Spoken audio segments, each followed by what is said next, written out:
মাছগুলো ধুয়ে পরিষ্কার করে নিয়েছি, ছোট ছোট করে কেটে নিয়েছি।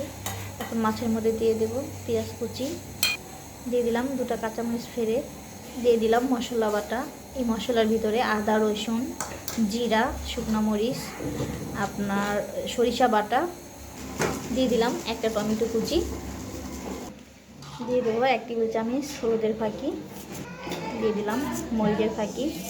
মাছটা আমি একটু ঝাল ঝাল করবো, তাই দিয়ে দিলাম লবণ, পরিমাণ মতো লবণ দিয়ে দিলাম।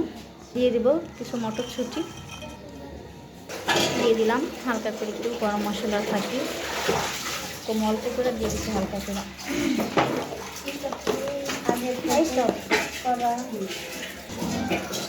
দিয়ে দিলাম পরিমাণ মতো তেল। এখন আমি সব হাতে মেখে নেব।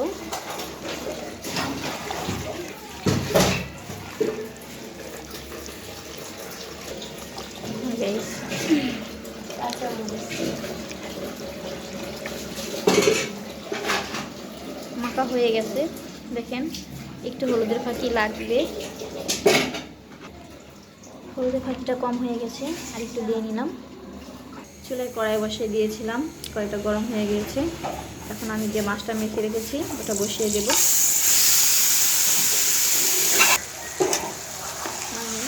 আমি নেড়ে নেব, কিছুক্ষণ ভেজে নেব।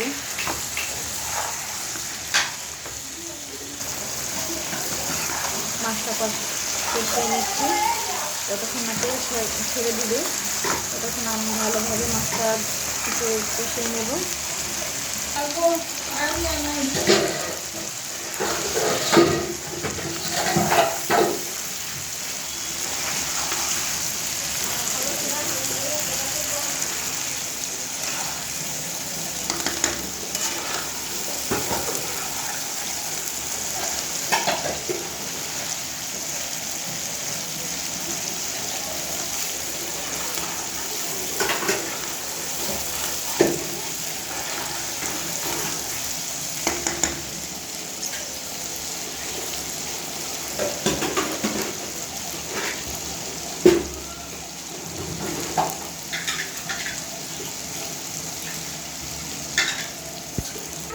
আমার মাছটা কষানো হয়ে গিয়েছে, অল্প করে একটু পানি দিয়ে দিব।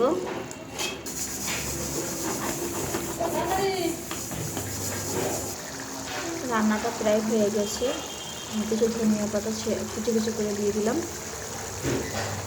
এখন আর এটা লাড়া দিব না, এভাবে আলতো হাতে একটু নাড়িয়ে নিব। দেখেন আমার রান্নাটা শেষ হয়ে গেছে, দেখেন কতটা সুন্দর হয়েছে।